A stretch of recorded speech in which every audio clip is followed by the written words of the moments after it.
பாரதிய ஜனதா கூட்டணியில் இருக்கவங்க பிரதமர் வேட்பாளராக மோடியை முன்னிறுத்துவாங்க.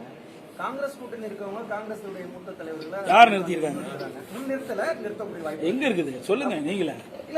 நான் தான் ஏற்கனவே இந்தியா கூட்டணி இருக்குது. மம்தா எங்க இருக்கிறாங்க? ரெண்டாவது முத இந்தியா கூட்டணி அமைவதற்கு விதை போட்டவர் யாரு? நிதிஷ்குமார். அவர் இப்ப எங்க இருக்காரு? அப்புறம் கேரளாவில் என்ன இருக்குது? காங்கிரஸும் சிபிஎம் எதிர்த்து போட்டிருக்குது. அப்புறம் எங்க அந்த கட்சியில் ஒற்றுமை இருக்குது? இங்கேயே ஒற்றுமை இல்லையே. ஒரு எம்பி சீட்ல பிரிக்கிறதே ஒற்றுமை இல்லாத போது ஒரு நாட்டுடைய பிரதமர் ஏத்துக்குவாங்களா?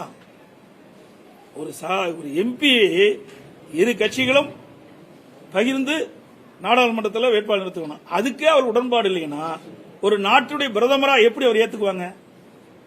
இல்ல, அது நடக்காது. அது மட்டும் இல்ல, மம்தா என்ன பிரைம் மினிஸ்டர் முன்னிறுத்தி போனதற்கு ஜெயிச்சது. நவீன் பட்நாயக் ஒரிசாவில் முன்னிறுத்தியே வந்தாரு. ஜெகன்மோகன் ரெட்டி முன்னிறுத்தியே வந்தாங்க. அதெல்லாம் கிடையாது. அந்தந்த மாநிலத்துடைய உரிமைகளை பாதுகாக்க அவர்கள் அந்த தனியா நின்னாங்க.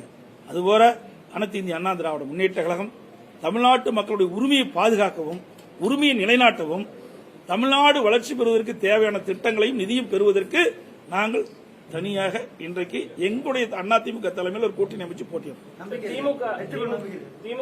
ஏங்க ஏற்கனவே வெற்றி பெற்றுக்கிறோம்ல, நம்பிக்கை இருக்கிறது என்னங்க? இது என்ன, நான் ஏற்கனவே நேற்று தொடங்க கட்சியா 30 ஆண்டு காலம் ஆட்சி செய்த கட்சிங்க. 2014 அம்மா தனியா நின்னாங்கல்ல, தன்னந்தனியா நின்று 37 இடங்கள் நாங்கள் வெற்றி பெற்றோம்ல, சாதனை படைச்சிருக்கோம்ல. ஆகவே அனைத்து இந்திய அண்ணா திராவிட முன்னேற்ற கழகத்தை பொறுத்த வரைக்கும் வெற்றி வேகும். இங்களுடைய மக்களுடைய குரல் நாடாளுமன்றத்தில் ஒலிக்கும். இங்க என்ன பிரச்சனையோ அதை நாங்க எடுத்து செய்வோம். 26 தேர்தலில் பாஜகவுடைய ஆட்சி தான் அமையும் அப்படின்னு சொல்லிட்டு தொடர்ச்சியா சொல்லிட்டு இருக்காங்க. வரக்கூடிய நாட்களில் தேசிய கட்சிகளுக்கான வாய்ப்பு ஏங்க 24 தேர்தல் பேசுங்க, 26 அப்புறம் தானே. 24 தேர்தலே முடிவு கட்டிடும். 24 தேர்தலில் யாருக்கு என்ன பலன் இருக்கு என்பது மக்கள் சொல்லுவாங்க. மக்களுடைய செல்வாக்கு எந்த கட்சிக்கு இருக்கு என்பதை தேர்தல் மூலமாக மக்கள் உணர்த்துவாங்க. சார், நான் தான் தெளிவா சொல்றேன். நீங்களும் நானும் பேசுறது இல்ல. மக்கள் தான் வாக்களிக்கக்கூடிய எஜமானர்கள். புரியுதா? அந்த மக்களுக்கு சேவை செய்யும் என்பதுதான் எங்களுடைய எண்ணம். அனைத்து இந்திய அண்ணா திராவிட முன்னேற்ற கழகத்தை பொறுத்த வரைக்கும் தமிழ்நாட்டு மக்கள் தான் வாக்களித்து வெற்றி பெற செய்யறாங்க. அவருடைய பிரச்சனையை அவருடைய குரல் நாடாளுமன்றத்தில் ஒலிக்கும். அவர்கள் என்ன எண்ணுகிறார்களோ அந்த எண்ணத்தை நாங்கள் நிறைவேற்றுவோம். இதுதான் எங்களுடைய நிலைப்பாடு. செய்திகளை உடனுக்குடனும் துல்லியமாகவும் தெரிந்து கொள்ள சப்ஸ்கிரைப் பண்ணுங்க.